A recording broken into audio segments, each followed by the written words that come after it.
கூலி வேலை செய்து எந்த கணவன் படிக்க வைத்தானோ அவனையே படிக்காதவன் என்று கூறி மனைவி விவாகரத்து செய்தாள். பின்னர் அந்த கணவன் செய்த காரியம் மனைவியின் உண்மையான தகுதியை அவளுக்கு உணர்த்தியது. மாதவ் இன்று மிகுந்த மகிழ்ச்சியில் இருந்தான். சமையலறையில் நின்றபடி விருந்தினர்களுக்கான டீ மற்றும் உபசரிப்பு ஏற்பாடுகளை கவனித்து கொண்டிருந்தான். அவனது நெஞ்சு பெருமையால் விரிந்தது. ஏனெனில் வெளியே வரவேற்பறையில் நடந்து கொண்டிருக்கும் பார்ட்டி வேறு யாருடையதுமல்ல, அவனது மனைவி அஞ்சலி துணை மாவட்ட ஆட்சியர் ஆனதை கொண்டாடும் பார்ட்டி அது. அஞ்சலி மாவட்டத்தின் புதிய மற்றும் துடிப்பான துணை மாவட்ட ஆட்சியர். மாதவ் தன் பரம்பரை நிலத்தை விற்று எலும்பு முறிய பாடுபட்டது இதே மனைவிக்காகத்தான். அவனது கரட முரடான கைகளே அவனது தவம் பலித்து விட்டது என்பதற்கு சாட்சியாக விளங்கின. வெளியே உயர்தர அரசு அதிகாரிகளும் பெரும் பணக்காரர்களும் அஞ்சலிக்கு வாழ்த்துக்களை தெரிவித்துக் கொண்டிருந்தனர். அப்போது பார்ட்டியின் நடுவே ஒரு பெரிய அதிகாரி சிரித்து கொண்டே அஞ்சலியிடம் கேட்டார், "என்னை மன்னியுங்கள் மேடம், உள்ளே சமையலறையில் சாதாரண உடையில் வேலை செய்து கொண்டிருக்கிறாரே, அந்த நபர் யார்? உங்கள் உறவினர் யாராவதா?" சமையலறை வாசலில் நின்று கொண்டிருந்த மாதவின் முகத்தில் ஒரு பெரிய புன்னகை அரும்பியது. அவனது இதயம் வேகமாக துடித்தது. இன்று அவனது அஞ்சலி எல்லோர் முன்னிலையிலும் நெஞ்சை தட்டி சொல்வாள், "இவன்தான் அந்த மனிதன், இவனால் தான் இன்று நான் அதிகாரியாக நிற்கிறேன்" என்று. ஆனால் அஞ்சலி ஒரு கணம் மாதவை பார்த்தாள். பிறகு தனக்கு முன்னால் நின்ற செல்வாக்கு மிக்க மனிதர்களை பார்த்துவிட்டு ஒரு அகந்தையான புன்னகையுடன் கூறினாள், "அவர் சும்மா எங்கள் கிராமத்தில் இருக்கும் ஒரு படிக்காத வேலைக்காரர். என் நிலபுலன்களை பார்த்து கொள்கிறார், அவ்வளவுதான்." மாதவின் இதயம் துடிப்பதே நின்றுவிட்டது போல் இருந்தது. தலை சுற்றியது. அவனால் தன் காதுகளையே நம்ப முடியவில்லை. எந்த மனைவிக்காக தன்னை சாம்பலாக்கி கொண்டானோ, இன்று இத்தனை பெரிய கூட்டத்தின் முன்னிலையில் அதே மனைவி அவனை தன் கால் தூசியாக மாற்றிவிட்டாள். இந்த விஷயத்தை பற்றி சிறிதும் கவலையில்லை என்பது போல் காட்டிக்கொண்டான். பார்ட்டி நடந்த அந்த இரவுக்கு பிறகு மாதவிற்கும் அஞ்சலிக்கும் இடையே ஒரு கண்ணுக்கு தெரியாத சுவர் எழுந்துவிட்டது. மாதவ் அன்று இரவின் நாடகத்தை பற்றி எதுவும் பேசவில்லை. ஆனால் அஞ்சலியின் உலகம் இப்போது முற்றிலுமாக மாறியிருந்தது. அவளது அகந்தை கலந்த பேச்சு அவனது வாழ்க்கையை படுத்தத் தொடங்கியது. விளைவு, இது போன்ற போலி உறவுகளுக்கு வழக்கமாக என்ன நடக்குமோ அதுவேதான் நடந்தது. சரியாக 7 மாதங்களுக்கு பிறகு குடும்ப நீதிமன்ற அறையில் அவர்கள் இருவரும் நேருக்கு நேர் நின்று கொண்டிருந்தார்கள். நீதிபதி அவர்கள் இருவரையும் ஆழமாக பார்த்தார். கூண்டின் ஒரு பக்கத்தில் அஞ்சலி நின்று கொண்டிருந்தாள். அவளது முகத்தில் மாவட்டத்தின் துணை மாவட்ட ஆட்சியர் என்ற தலைக்கணம் அப்பட்டமாக தெரிந்தது. மறுபுறம் மாதவ் நின்று கொண்டிருந்தான். ஒரு சாதாரண உடை அணிந்து அவனது முகத்தில் சோர்வு இருந்தது. ஆனால் கண்களில் எந்த ஒரு கெஞ்சலும் இல்லை. "நீங்கள் 2 பேரும் உங்கள் முடிவை மறுபரிசீலனை செய்தீர்களா? உங்களுக்கு 6 மாதம் கால அவகாசம் கொடுக்கப்பட்டதே" என்று நீதிபதி கம்பீரமான குரலில் கேட்டார். "அஞ்சலி, யாரோடு நான் எழுந்து நடப்பது என் சமூக அந்தஸ்துக்கு களங்கத்தை ஏற்படுத்துமோ அவரோடு என்னால் இனி ஒரு கணம் கூட வாழ முடியாது" என்றாள். நீதிபதி ஒரு பெருமூச்சு விட்டு மாதவின் பக்கம் திரும்பினார். "உனக்கு ஏதேனும் சொல்ல இருக்கிறதா மாதவ்?" மாதவ் முதல் முறையாக தன் பார்வையை உயர்த்தினான். அவனது பார்வையில் கோபமும் இல்லை, எந்த கெஞ்சலும் இல்லை. அவன் அஞ்சலியின் கண்களை நேருக்கு நேர் பார்த்து, "இல்லை நீதிபதி அவர்களே, எந்த ஒரு உறவில் மனித நேயத்தை விட பட்டங்கள் பெரிதாகி விடுகிறதோ அங்கே வாதாடக்கூடாது. நீங்கள் காகிதத்தை கொடுங்கள், நான் கையெழுத்திடுகிறேன்" என்றான். மாதவ் விவாகரத்து பத்திரத்தில் அமைதியாக கையெழுத்திட்டான். அஞ்சலியின் பக்கம் திரும்பி கூட பார்க்காமல், எந்த ஒரு ஆர்ப்பாட்டமும் செய்யாமல் அவன் நீதிமன்ற அறையை விட்டு வெளியேறினான். அஞ்சலியின் முகத்தில் ஒரு வெற்றி களிப்பான புன்னகை இருந்தது. தன் கால்களில் கட்டப்பட்டிருந்த இரும்பு சங்கிலியை அறுத்து எறிந்தது போல் அவளுக்கு தோன்றியது. ஒரு படிக்காத கணவனிடமிருந்து விடுபட்டதன் மூலம் வாழ்க்கையின் மிகப்பெரிய போரில் தான் வெற்றி பெற்றுவிட்டதாக அவள் நினைத்தாள். ஆனால் இன்று தான் அறுத்தெறிந்தது ஒரு சங்கிலியே அல்ல, மாறாக தன் வெற்றியின் ஒட்டுமொத்த கட்டடமும் எதன் மேல் எழுதப்பட்டிருந்ததோ அந்த அடித்தளத்தை தான் என்பதை அவள் அறியவில்லை. மாதவ் நீதிமன்றத்தை விட்டு வெளியே வந்தபோது நகரின் சுட்டெரிக்கும் வெயில் அவனை வரவேற்றது. அவன் தன் பழைய மோட்டார் சைக்கிளின் அருகே சென்று நின்றான். அஞ்சலி தன் சிவில் சர்வீஸ் பயிற்சி வகுப்பில் கலந்து கொள்வதற்காக தினமும் அதிகாலை 5 மணிக்கு அவளை இதே மோட்டார் சைக்கிளில் அமர வைத்துத்தான் அவன் ரயில் நிலையத்திற்கு அழைத்து செல்வான். அவள் மிகுந்த புத்திசாலி. ஆனால் ஒரு ஏழை குடும்பத்தை சேர்ந்த பெண். மாதவோடு அவளுக்கு திருமணம் நடந்தபோது அவள் வெறும் பட்டப்படிப்பு படித்து கொண்டிருந்தாள். மாதவ் அவளுடைய கனவுகளை தன் கண்களுக்குள் தேக்கி வைத்திருந்தான். குடும்பத்தில் யாராவது ஒருவர் படித்து பெரிய அதிகாரியாகிவிட்டால் வரப்போகும் பல தலைமுறைகளின் வாழ்க்கை சீரமைந்து விடும் என்பது மாதவின் நம்பிக்கையாக இருந்தது. மாதவிற்கு ஒரு சிறிய ஹார்ட்வேர் கடை இருந்தது. ஆனால் அஞ்சலியின் கனவுகள் பெரியவை. அந்த கனவுகளுக்கான விலையும் பெரியதாக இருந்தது. அஞ்சலி மாநில சிவில் சர்வீஸ் தேர்வுக்கு தயாராக வேண்டும் என்று பிடிவாதம் பிடித்தபோது மாதவ் தன் பரம்பரைக்கு சொந்தமான 2 ஏக்கர் நிலத்தை அடமானம் வைத்தான். அவன் பகலில் கடையை நடத்தினான். இரவில் கூடுதல் பணம் சம்பாதிப்பதற்காக ஒரு போக்குவரத்து நிறுவனத்தில் கணக்காளராக வேலை செய்தான். அஞ்சலி ஏசி அறையில் அமர்ந்து படித்து கொண்டிருந்தபோது மாதவ் வெளியே சுட்டெரிக்கும் மதிய வெயிலில் கடினமாக உழைத்து கொண்டிருந்தான். எல்லாமே நன்றாகத்தான் போய்க் கொண்டிருந்தது. 3 வருட தவத்திற்கு பிறகு அஞ்சலி தேர்ச்சி பெற்றாள். அவள் மாவட்டத்தின் மாநில சிவில் சர்வீஸ் அதிகாரி ஆனாள். மாதவின் மகிழ்ச்சிக்கு எல்லையே இல்லை. அவன் தெரு முழுவதும் இனிப்புகள் வழங்கி கொண்டாடினான். பயிற்சிக்கு பிறகு அஞ்சலிக்கு பணி நியமனம் கிடைத்தபோது அவளுக்கு ஒரு பெரிய அரசு பங்களா, கார் மற்றும் வேலைக்காரர்கள் கிடைத்தனர். மாதவ் தன் பழைய வாழ்க்கையை சுருட்டி கொண்டு அந்த புதிய பங்களாவிற்கு வந்தான். ஆனால் அங்கு அவன் அந்த அதிகாரியின் கணவனாக இருப்பதை விட அழைக்காத விருந்தாளியாகவே அதிகமாக கருதப்பட்டான். யாராவது வந்தால் அவர்களை மாதவிடம் அறிமுகப்படுத்துவதற்கு கூட அஞ்சலி வெட்கப்பட்டாள். அதன் பிறகுதான் அந்த நாள் வந்தது. அஞ்சலி தன் வீட்டில் ஒரு பிரம்மாண்டமான பார்ட்டிக்கு ஏற்பாடு செய்திருந்தாள். மேலும் தன் கணவனை தன் வேலைக்காரன் என்று கூறினாள்.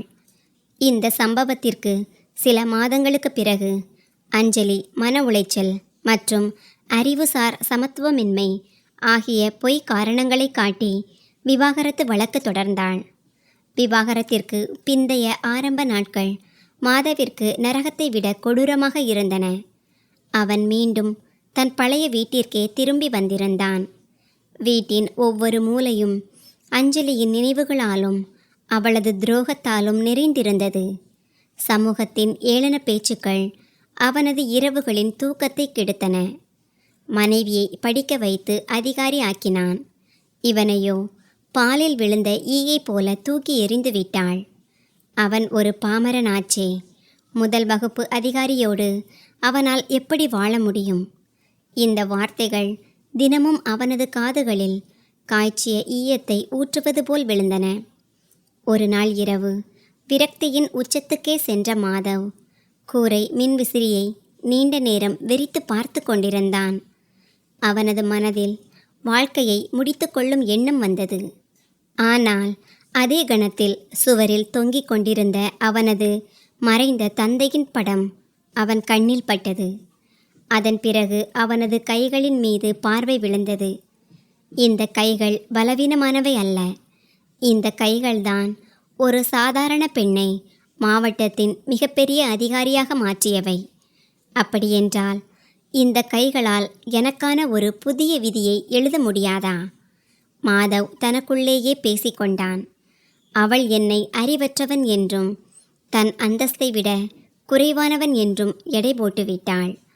உண்மையான தகுதி என்பது வெறும் காகித பட்டங்களை சார்ந்தது அல்ல என்பதை இப்போது நான் அவளுக்கு காட்டுகிறேன். அடுத்த நாள் காலை சூரியன் உதித்தபோது அவன் உடைந்து போன ஒரு மனிதனாக இருக்கவில்லை. அவனது கண்களில் ஒரு வெறி இருந்தது, சாதித்து காட்ட வேண்டும் என்ற வெறி. முதலில் இருந்து படித்து ஒரு வேலையை தேடுவது இனி தனக்கு சாத்தியமில்லை என்பதை மாதவ் அறிந்திருந்தான். அதே சமயம் அவனுக்கு யாரிடமும் அடிமையாக வேலை செய்யவும் விருப்பமில்லை. போக்குவரத்து மற்றும் ஹார்ட்வேர் தொழில்களில் தான் உழைத்த அந்த வருடங்களின் அனுபவங்களை அவன் ஆராயத் தொடங்கினான். விவசாயிகள் தங்கள் தானியங்களுக்கும் விளைச்சலுக்கும் சரியான விலை கிடைக்காமல் தவிப்பதையும், இடைத்தரகர்கள் எல்லா லாபத்தையும் சுருட்டி கொள்வதையும் அவன் பார்த்திருந்தான். ஒரு வணிக மேலாண்மை பட்டதாரியை விட விநியோக சங்கிலியின் நுணுக்கங்களை அவன் மிக நன்றாக புரிந்து வைத்திருந்தான். அவன் தன் பரம்பரை ஹார்ட்வேர் கடையை விற்றான். அதில் கிடைத்த சொற்ப பணத்தை கொண்டு நகரத்திற்கு வெளியே பாழடைந்து கிடந்த ஒரு மலிவான நிலத்தை வாங்கினான். அங்கே ஒரு சிறிய விவசாய விநியோக மேலாண்மை நிலையத்தை அமைத்தான். விவசாயிகளின் விளைபொருட்களை நேரடியாக பெரிய நகரங்களின் சந்தைகளுக்கும் தொழிற்சாலைகளுக்கும் கொண்டு சேர்க்க வேண்டும் என்று அவன் முடிவு செய்தான். ஆரம்பம் மிகவும் வேதனையாக இருந்தது. பெரிய வியாபாரிகள் அவனை நசுக்க முயன்றார்கள். பலமுறை அவன் பசியோடு தூங்க வேண்டியிருந்தது. லாரிகளிலேயே இரவுகளை கழிக்க வேண்டியிருந்தது. ஆனால் அஞ்சலி சொன்ன அந்த வார்த்தைகள், "நீ வெறும் ஒரு படிக்காத பாமரன்." மாதவின் நெஞ்சில் எரியும் நெருப்பில் நெய்யை ஊற்றுவது போல் வேலை செய்தன. அவன் ஒரு நாளைக்கு 20 மணி நேரம் உழைத்தான். அவன் தன் நிறுவனத்திற்கு ரூட்ஸ் இந்தியா என்று பெயரிட்டான். மாதவ் படித்திருந்தும் வேலையில்லாமல் இருந்த இளைஞர்களை தன்னுடன் இணைத்து கொள்ளத் தொடங்கினான். அவன் உத்திகளை வகுத்து கொடுப்பான். இளைஞர்கள் அதை செயல்படுத்தினார்கள். அவனுக்கு சந்தையின் துடிப்பை கணிக்க தெரிந்திருந்தது. ஆனால் வெற்றி என்பது ஒரே இரவில் கிடைத்து விடுவதில்லை. மாதவிற்கு அந்த நிறுவனத்தை கட்டி எழுப்புவது என்பது மலையின் நெஞ்சை பிளந்து நதியை கொண்டு வருவது போல இருந்தது. ஆரம்பகால 2 வருடங்களில் நிம்மதியான தூக்கம் என்றால் என்னவென்றே மாதவ் அறிந்திருக்கவில்லை. அவன் நேரடியாக விவசாயிகளின் நிலங்களுக்கே சென்று அவர்களிடம் பேசுவான். ஆனால் ஆரம்பத்தில் விவசாயிகள் அவனை நம்பவில்லை. ஒருமுறை மாவட்டத்தில் பருவம் தப்பி பயங்கரமான மழை பெய்தது. நூற்றுக்கணக்கான விவசாயிகளின் தக்காளி மற்றும் வெங்காய பயிர்கள் அழுகும் நிலைக்கு தள்ளப்பட்டன. பழைய தரகர்களும் இடைத்தரகர்களும் அந்த பொருட்களை வாங்க மறுத்துவிட்டனர். ஏனெனில் சாலைகள் மோசமாக இருந்தன, போக்குவரத்து செலவும் அதிகமாக இருந்தது. விவசாயிகள் இரத்த கண்ணீர் வடித்து கொண்டிருந்தார்கள். அப்போது மாதவ் தன் சேமிப்பு முழுவதையும் பணயம் வைத்தான். அவன் வாடகைக்கு 10 லாரிகளை எடுத்தான். மேலும் தானே ஒரு லாரியின் ஸ்டியரிங்கை பிடித்து கொண்டு சேரும் சகதியுமாக மாறியிருந்த பாதைகளை கடந்து விவசாயிகளின் நிலங்களை சென்றடைந்தான். சந்தை விலையை விட சற்று கூடுதல் விலைக்கு விவசாயிகளின் மொத்த விளைச்சலையும் அவன் வாங்கி கொண்டான். தூக்கமே இல்லாமல் தொடர்ந்து 48 மணி நேரம் லாரிகளை இயக்க செய்து அந்த பொருட்களை பக்கத்து மாநிலத்தின் பெரிய சந்தைகளுக்கு கொண்டு சேர்த்தான். இந்த ஒரு சம்பவம் அந்த பகுதி முழுவதிலும் உள்ள விவசாயிகளின் மத்தியில் மாதவை ஒரு கடவுளாக மாற்றியது. இப்போது விவசாயிகள் தங்கள் பொருட்களை வேறு யாருக்கும் கொடுக்காமல் மாதவின் நிறுவனத்திற்கு மட்டுமே கொடுக்கத் தொடங்கினர். மாதவின் நோக்கம் மிகவும் தெளிவாக இருந்தது. அவன் விவசாயிகளை குளிர்பதன கிடங்குகள் மற்றும் நேரடி விநியோக சங்கிலியுடன் இணைத்தான். இடைத்தரகர்களின் வேலை இத்துடன் முடிவுக்கு வந்தது. இதுவரை இடைத்தரகர்கள் தின்று தீர்த்த லாபத்தில் இப்போது பாதி விவசாயிகளுக்கு கிடைக்கத் தொடங்கியது. மீதி பாதி நிறுவனத்தின் வளர்ச்சிக்கு பயன்பட்டது. மாதவ் அதிகம் படித்தவன் இல்லைதான். ஆனால் படித்த மனிதர்களை தன் நிறுவனத்தில் வேலைக்கு வைக்கும் தகுதி இப்போது அவனுக்கு வந்துவிட்டது. அவன் நகரின் மிக சிறந்த தணிக்கையாளர்களையும் மற்றும் வணிக மேலாண்மை முடித்த இளைஞர்களையும் அதிக சம்பளம் கொடுத்து தன் நிறுவனத்தில் வேலைக்கு அமர்த்தினான். கூட்டங்களில் சூட் பூட் அணிந்து சரளமாக ஆங்கிலம் பேசும் மேலாளர்கள் ஏதேனும் ஒரு சிக்கலான பிரச்சனையை கொண்டு வரும்போது மாதவ் தன் வியாபார புத்தி கூர்மையால் தன் அசல் கிராமத்து பாணியிலேயே அதற்கு ஒரு நடைமுறை தீர்வை கூறுவான். அதை கேட்டு அந்த படித்த பட்டதாரிகள் வியந்து போவார்கள். ரூட்ஸ் இந்தியா நிறுவனம் இப்போது பல ஏக்கர் பரப்பளவில் அமைந்த ஒரு பெரிய கார்ப்பரேட் தலைமையகமாக மாறியிருந்தது. நிறுவனத்தின் வரவு செலவு இப்போது நூற்றுக்கணக்கான கோடிகளில் இருந்தது. மாதவ் இப்போது வெறும் ஒரு வியாபாரி மட்டுமல்ல, ஒரு பெரும் தொழிலதிபராக மாறியிருந்தான். அந்த மாநிலத்தின் ஒட்டுமொத்த விவசாய பொருளாதாரத்தின் முதுகெலும்பாக அவனது நிறுவனம் விளங்கியது. ஆனால் இவை அனைத்திற்கும் மத்தியிலும் இன்றும் அவன் எளிமையான வாழ்க்கையையே வாழ்ந்து வந்தான்.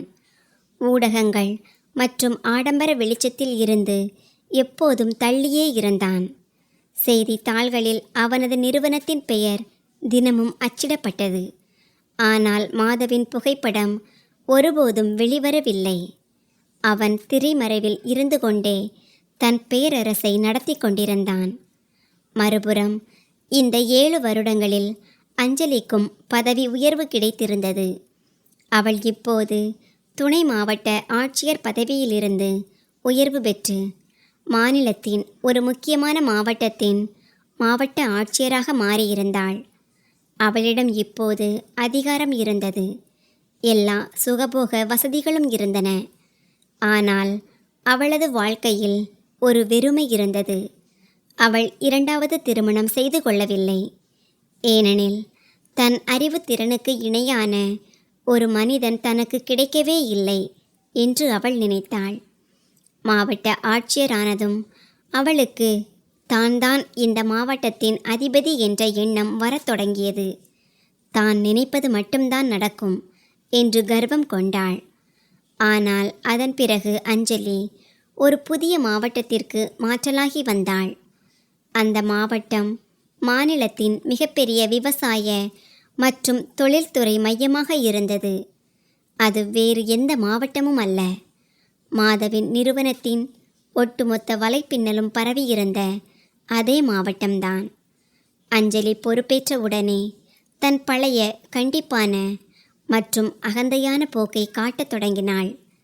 இதே காலகட்டத்தில் அந்த மாவட்டத்தில் ஒரு புதிய பைபாஸ் நெடுஞ்சாலை அமைக்கும் திட்டம் கொண்டு வரப்பட்டது. இதற்காக அரசாங்கம் விவசாயிகளின் நிலங்களை கையகப்படுத்த வேண்டியிருந்தது. அஞ்சலி விவசாயிகளுடன் எந்த ஒரு பேச்சுவார்த்தையும் நடத்தாமல் காவல்துறை படையின் பலத்தை கொண்டு நிலங்களை வலுக்கட்டாயமாக காலி செய்ய உத்தரவிட்டாள். இதன் விளைவாக மாவட்டம் முழுவதும் இருந்த விவசாயிகள் கொதித்தெழுந்தனர். ஒரே இரவில் ஆயிரக்கணக்கான விவசாயிகள் நெடுஞ்சாலையையும் நகரத்தையும் இணைக்கும் அனைத்து முக்கிய சாலைகளையும் முற்றுகையிட்டு முடக்கினர். விவசாயிகளுக்கு ஆதரவாக மாவட்டத்தின் ஒட்டுமொத்த போக்குவரத்து சங்கமும் மற்றும் விவசாய விநியோக சங்கிலியும் வேலை நிறுத்தத்தில் குதித்தபோது நிலைமை இன்னும் கட்டுக்கடங்காமல் போனது. இவர்கள் அனைவரும் மாதவின் நிறுவன வலைப்பின்னலோடு இணைக்கப்பட்ட மனிதர்கள். அவர்கள் பால், காய்கறிகள், தானியங்கள் மற்றும் எரிபொருள் விநியோகத்தை நகரத்திற்குள் வராதவாறு முற்றிலுமாக தடுத்து நிறுத்தினர். வெறும் 3 நாட்கள், தாராளமாக 3 நாட்களில் அந்த பெருநகரத்தில் பெரும் சலசலப்பும் கலக்கமும் ஏற்பட்டது. மருத்துவமனைகளில் ஆக்சிஜன் மற்றும் மருந்து பொருட்கள் ஏற்றி வந்த வாகனங்கள் முடங்கின. சந்தைகள் வெறிச்சோடின. நியாய விலை கடைகளில் கலவரம் போன்றதொரு சூழ்நிலை உருவானது. அஞ்சலி காவல்துறையினரை தடியடி நடத்த உத்தரவிட்டாள். ஆனால் லட்சக்கணக்கான மக்கள் திரண்டிருக்கும் போது நிர்வாகத்தின் கைகால்கள் நடுங்கத்தான் செய்யும். மாநில முதலமைச்சரிடமிருந்து நேரடியாக அஞ்சலிக்கு அழைப்பு வந்தது. அஞ்சலி மேடம், என்ன விளையாட்டு நடந்து கொண்டிருக்கிறது உங்கள் மாவட்டத்தில்? இன்னும் 24 மணி நேரத்திற்குள் நிலைமை சரியாகவில்லை என்றால் உங்களை வேலையை விட்டு நீக்கிவிடுவேன். ஊடகங்களில் அரசாங்கத்தின் மானம் கப்பலேறி கொண்டிருக்கிறது. முதலமைச்சரின் அந்த கர்ஜனையை கேட்டு அஞ்சலியின் கையை விட்டு ஃபோன் நழுவி விழ பார்த்தது. அஞ்சலி தன் அதிகாரிகளின் அவசர ஆலோசனை கூட்டத்தை கூட்டினாள். அவள் ஆத்திரத்தில் கத்திக் கொண்டிருந்தாள். இந்த அறிவற்ற படிக்காத விவசாயிகளுக்கு ஒட்டுமொத்த மாவட்டத்தையே முடக்கும் அளவுக்கு இவ்வளவு மூளை எங்கிருந்து வந்தது? அப்போது அங்கிருந்த அனுபவம் வாய்ந்த ஒரு கூடுதல் மாவட்ட ஆட்சியர் எழுந்து நின்று கூறினார், மேடம், இது எந்த ஒரு சாதாரண மனிதனின் மூளையோ அல்லது தொழிற்சங்க தலைவனின் மூளையோ அல்ல. இந்த ஒட்டுமொத்த வேலை நிறுத்தத்தின் முதுகெலும்பாக இருப்பது ஒரே ஒரு நிறுவனம்தான். அதுதான் ரூட்ஸ் இந்தியா. மாவட்டத்தின் 80% விவசாயிகளும் லாரி அதிபர்களும் அந்த நிறுவனத்துடன் தான் இணைந்திருக்கிறார்கள். எதுவரை அந்த நிறுவனத்தின் உரிமையாளர் விரும்பவில்லையோ அதுவரை இந்த மாவட்டத்தில் விநியோக சங்கிலி சீராகாது. நீங்கள் அவரிடம் பேசியே ஆக வேண்டும். அந்த பெயரை கேட்டதுமே அஞ்சலியின் புருவங்கள் சுருங்கின. கோபம் தலைக்கேறியது. என்ன சொல்கிறீர்கள்? நான் மாவட்ட ஆட்சியர். ஒரு சாதாரண வியாபாரியின் முன்னால் நான் முழங்காலிட மாட்டேன். காவல்துறையை அனுப்பி அந்த நிறுவனத்தின் உரிமையாளரை இழுத்து வாருங்கள். நான் அவனை கைது செய்யப் போகிறேன். அதற்கு அந்த கூடுதல் மாவட்ட ஆட்சியர் லேசான புன்னகையுடன் கூறினார், மேடம், யதார்த்தத்தை புரிந்து கொள்ளுங்கள். அவர் ஒன்றும் சாதாரண தெருவோர வியாபாரி அல்ல. அந்த நிறுவனத்தின் வருடாந்திர வரவு செலவு இந்த மாவட்டத்தின் ஓராண்டு பட்ஜெட்டை விட அதிகம். மாநிலத்தின் 2 அமைச்சர்கள் அவரது நிறுவனத்தின் இயக்குனர் குழுவில் உறுப்பினர்களாக இருக்கிறார்கள். எல்லாவற்றையும் விட முக்கியமாக இந்த வேலை நிறுத்தம் மிகவும் அமைதியான முறையில் நடக்கிறது. நீங்கள் அவரை எந்த குற்றத்திற்காக கைது செய்வீர்கள்? இதில் ஏதேனும் தவறு நடந்தால் அது நமக்கே வினையாக முடிந்துவிடும். அஞ்சலியின் நெற்றியில் வியர்வை அரும்பியது. அவளது அத்தனை நிர்வாக அதிகாரங்களும் கண்ணுக்கு தெரியாத அந்த பின் விளைவு மனிதனுக்கு பின்னால் மிக சிறியதாக தோன்றின. யார் அந்த மனிதன்? அவனுடைய பெயர் என்ன? அஞ்சலி விரக்தியோடு கேட்டாள். மேடம், யாருக்கும் தெரியாது. அவர் ஊடகங்களிலோ அல்லது பொது கூட்டங்களிலோ ஒருபோதும் கலந்து கொள்வதில்லை. நீங்கள் அவரோடு ஒரு முறை பேச்சுவார்த்தை நடத்தி அவர் விவசாயிகளை சமாதானப்படுத்தினால் அடுத்த 2 மணி நேரத்தில் இந்த ஒட்டுமொத்த முடக்கமும் நீங்கிவிடும். உங்கள் வேலையும் இந்த மாவட்டத்தின் அமைதியும் இப்போது அந்த ஒரே ஒரு மனிதனின் கைகளில்தான் இருக்கின்றன. அஞ்சலியிடம் வேறு எந்த வழியும் மீதமிருக்கவில்லை. முதலமைச்சரின் இறுதி எச்சரிக்கை அவளது தலைக்கு மேல் தொங்கும் கத்தியைப் போல இருந்தது. அவள் தன் செயலாளருக்கு உத்தரவிட்டாள்.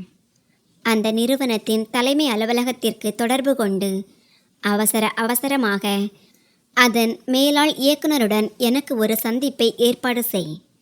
அஞ்சலி தான் யாரோ ஒரு மிகப்பெரிய வெளிநாட்டில் படித்துவிட்டு வந்த சூட் பூட் அணிந்த கார்ப்பரேட் அதிபரை காணப்போகிறோம் என்று நினைத்து கொண்டிருந்தாள்.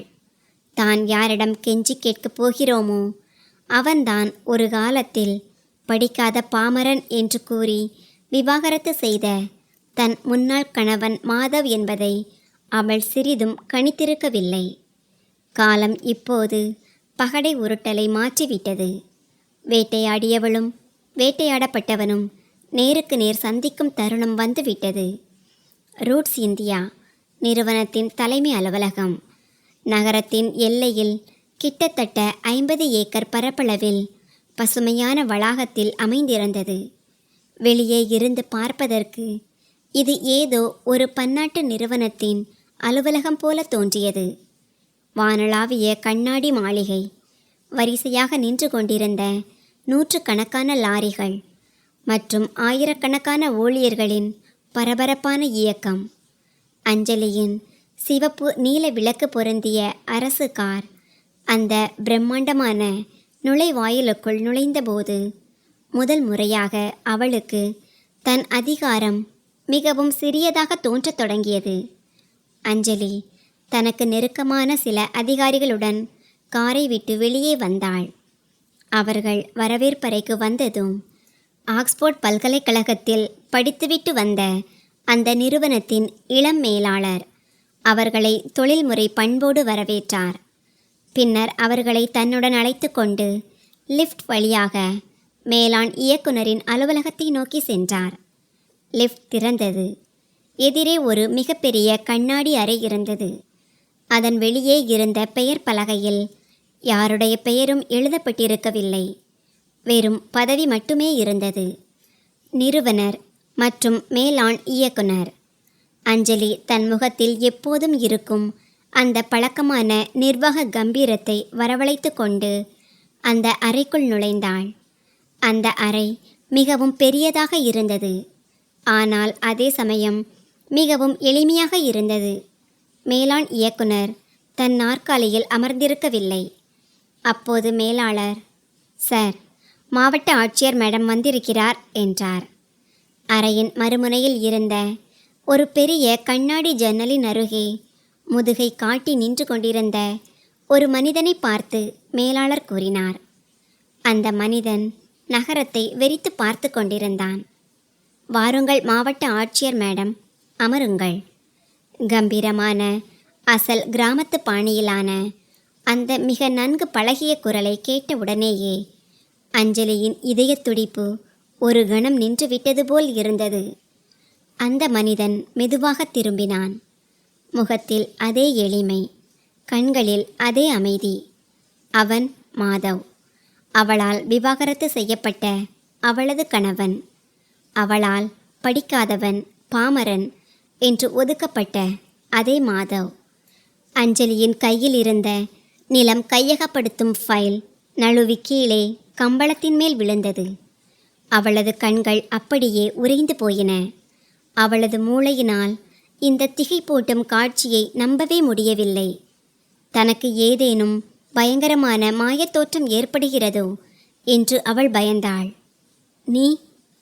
நீ இங்கே என்ன செய்து கொண்டிருக்கிறாய்? அஞ்சலியின் குரல் நடுங்கியது. அவள் மேலாளரை பார்த்து ஆத்திரத்தோடும் பதற்றத்தோடும் கேட்டாள், என்ன கேவலமான விளையாட்டு இது? இவன் இங்கே என்ன செய்கிறான்? நான் இந்த நிறுவனத்தின் மேலாண் இயக்குனரை சந்திக்க வந்தேன். அவரை வரச் சொல்லுங்கள். அதற்கு அந்த மேலாளர் மிகவும் பணிவுடன் பதிலளித்தார். மேடம், இவர்தான் எங்களது மேலாண் இயக்குனர் திரு மாதவ். இந்த நிறுவனத்தின் ஒரே உரிமையாளரும் நிறுவனரும் இவர்தான்.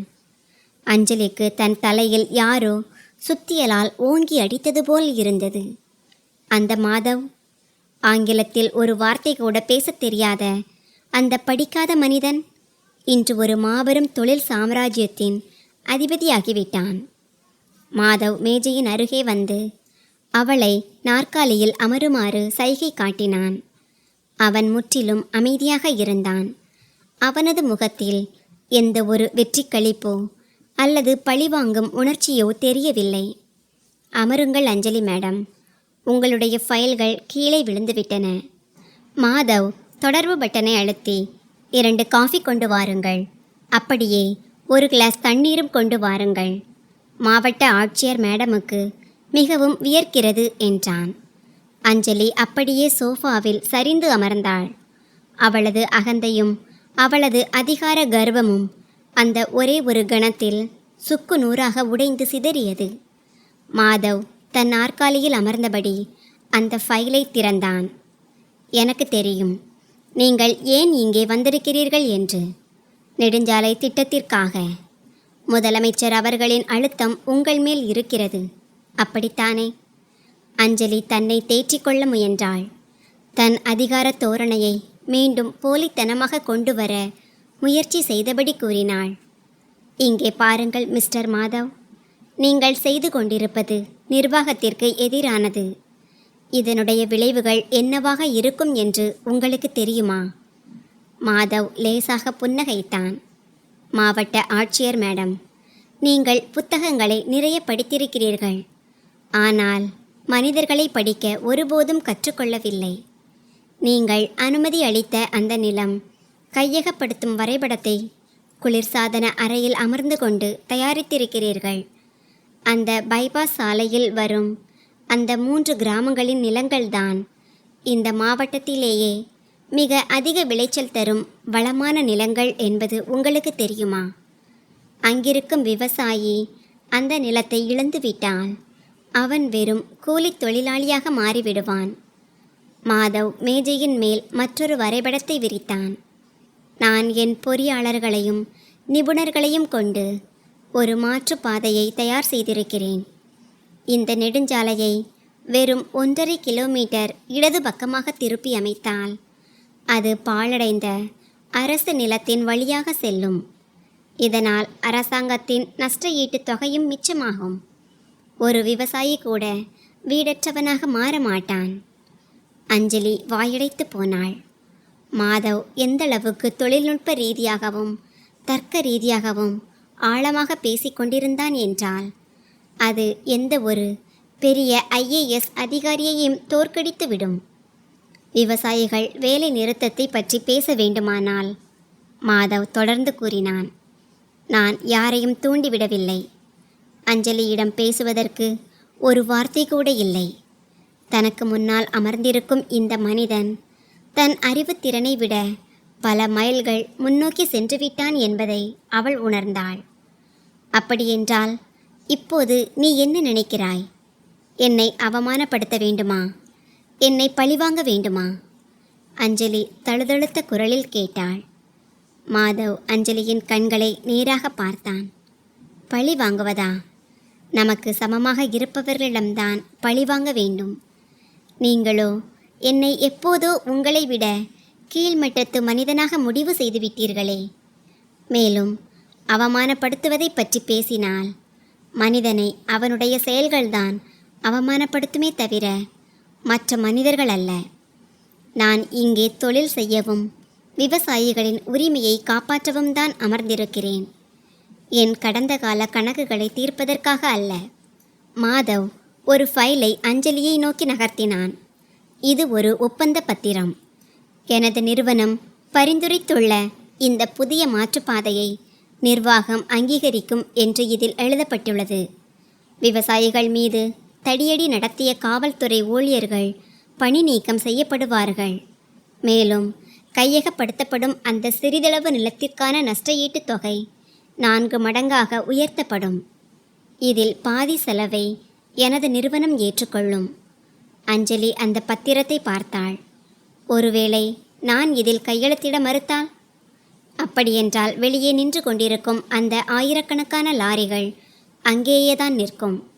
நாளை காலைக்குள் இந்த மாவட்டத்தில் ஒரு சொட்டு பாலும் ஒரு பருக்கை தானியமும் கிடைக்காது.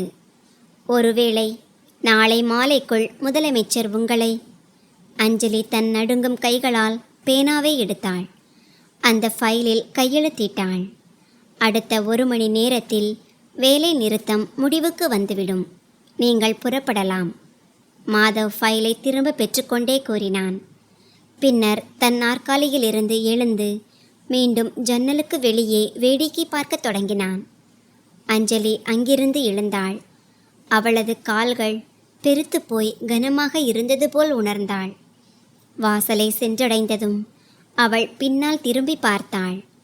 மாதவின் அகன்ற முதுகு, அவனது சாதாரண ஆடைகள். இன்று அந்த ஆடைகள் ஏதோ ஒரு அரச உடைக்கும் மேலாக கம்பீரமாகவும் மதிப்பு மிக்கதாகவும் அவளுக்கு தோன்றின. எதுவும் பேசாமல் அஞ்சலி அந்த அறையை விட்டு வெளியேறினாள்.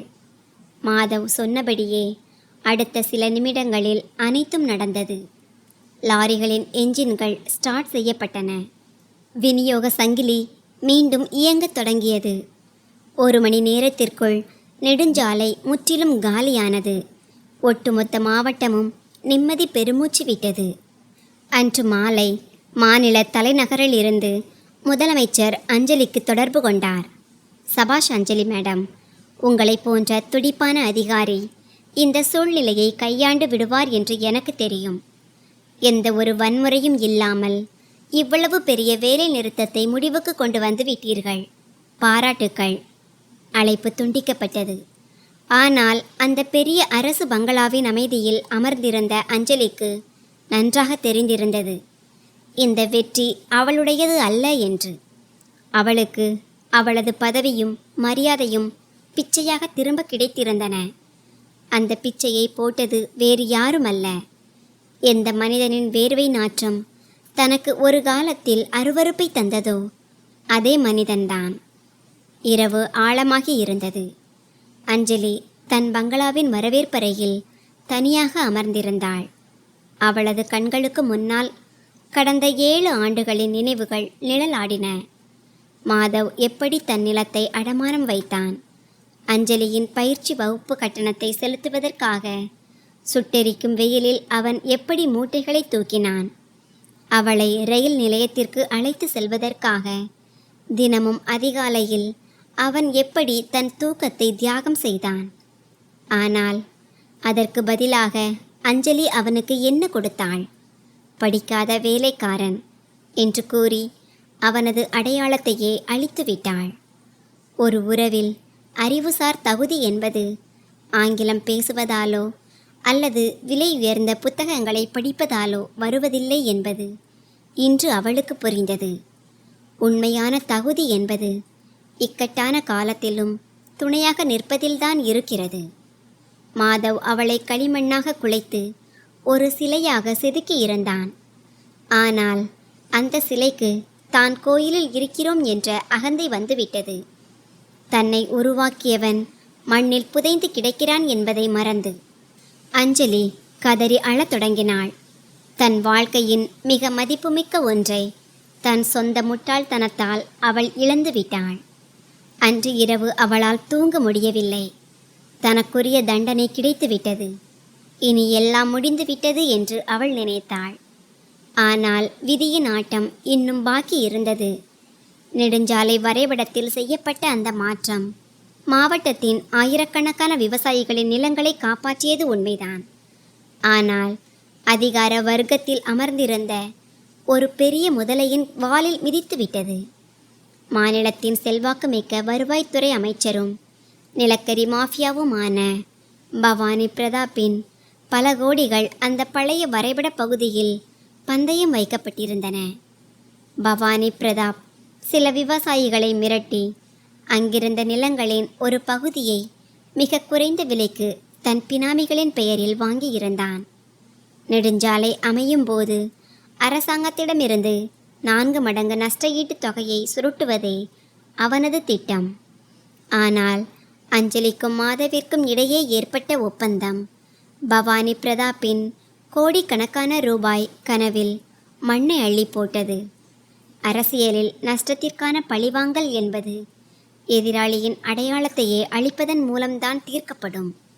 பவானி பிரதாப் ஒரு கூடுதல் மாவட்ட ஆட்சியரை பெரிய அளவில் லஞ்சம் கொடுத்து தன் வசமாக்கினான்.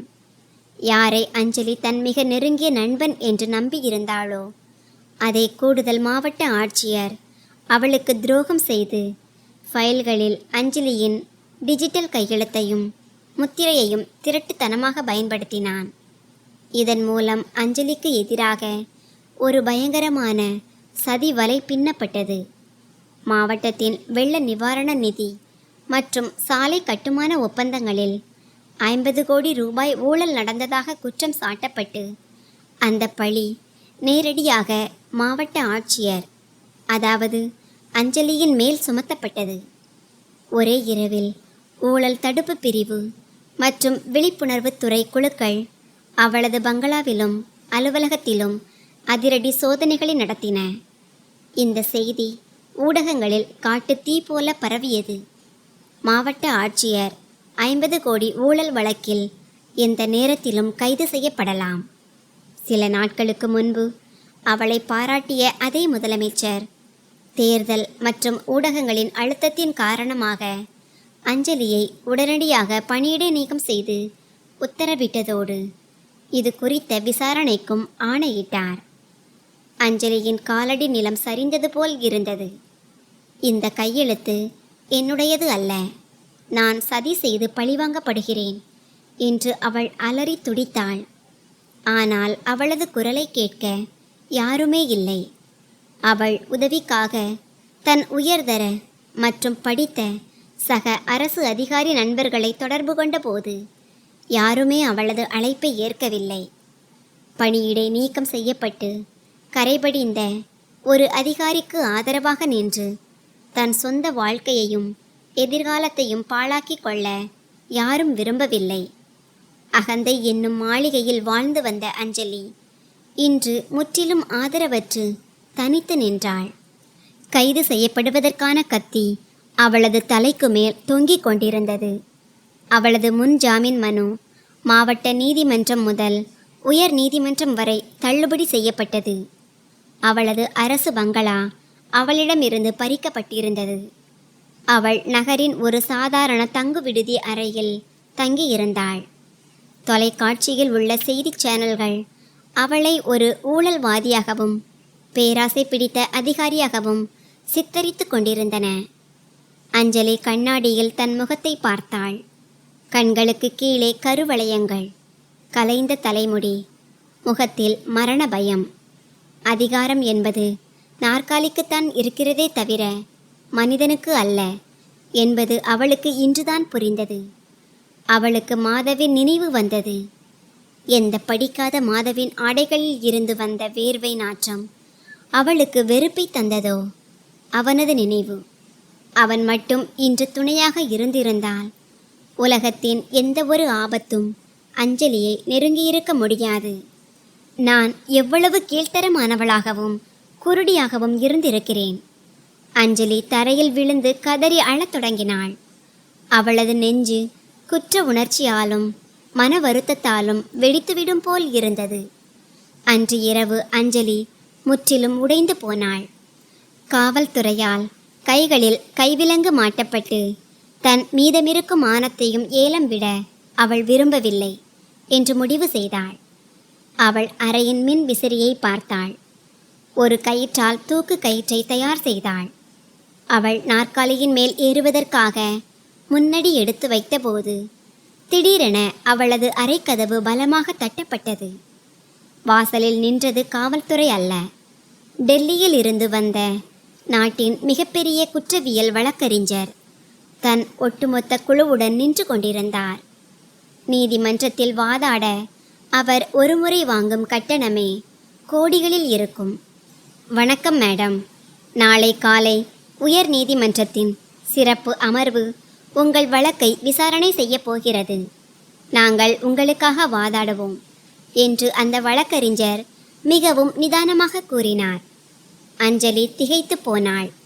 ஆனால் உங்களுக்கு கொடுப்பதற்கு என்னிடம் ஒரு ரூபாய் கூட இல்லையே.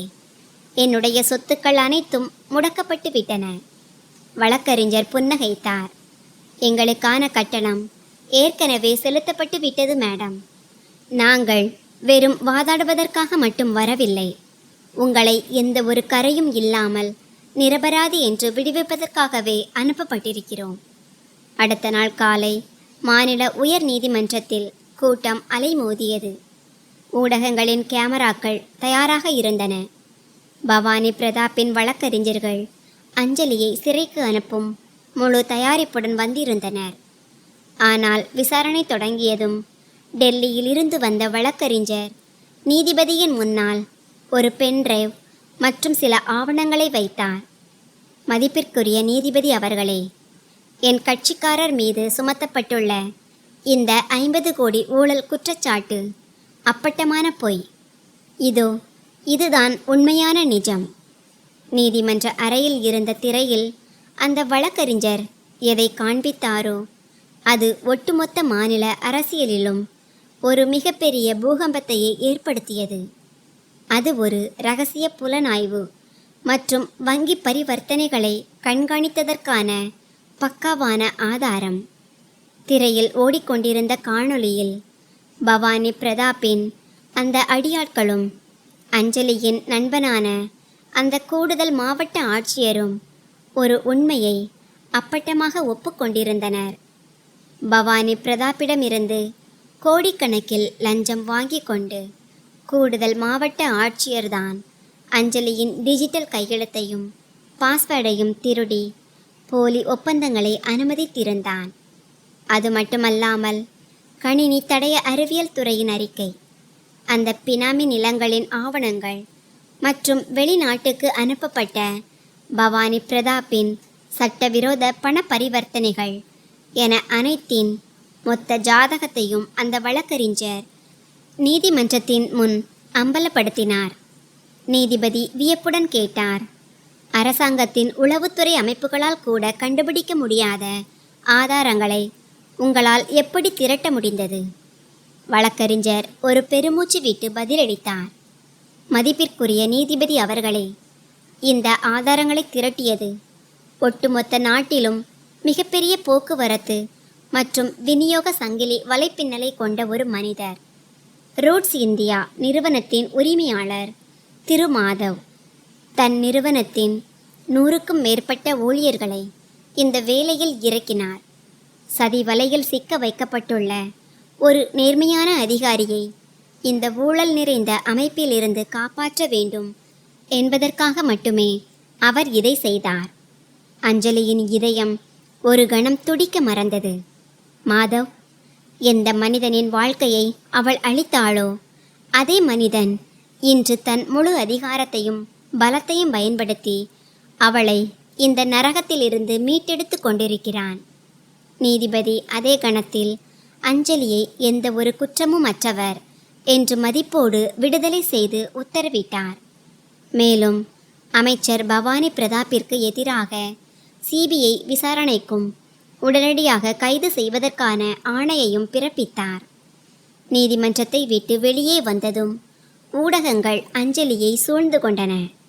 ஆனால் அஞ்சலியின் கண்கள் ஒரே ஒரு மனிதனை மட்டும்தான் தேடிக்கொண்டிருந்தன. அவள் யாரிடமும் பேசாமல் நேராக ஒரு வாடகை காரில் ஏறி நிறுவனத்தின் தலைமை அலுவலகத்தை நோக்கி விரைந்தாள்.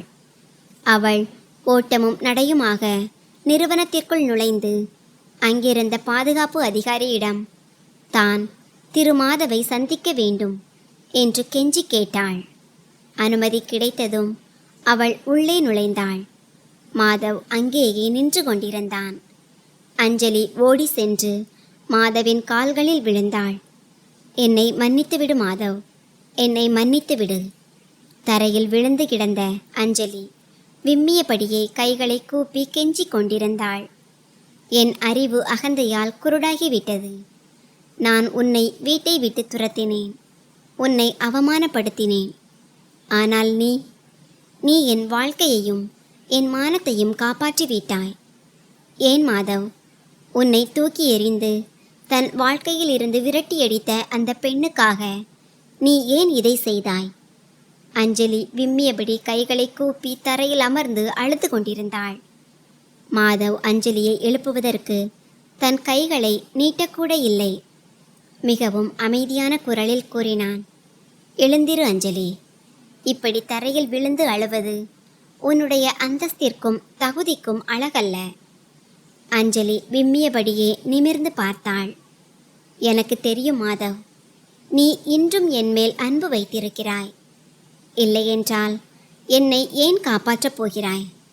எனக்காக கோடிக்கணக்கான ரூபாய் செலவு செய்து டெல்லியில் இருந்து வழக்கறிஞரை ஏன் அனுப்பப் போகிறாய்? மாதவ் லேசாக புன்னகைத்தான். அந்த புன்னகையில் அனுபவத்தின் முதிர்ச்சி மட்டுமே இருந்தது.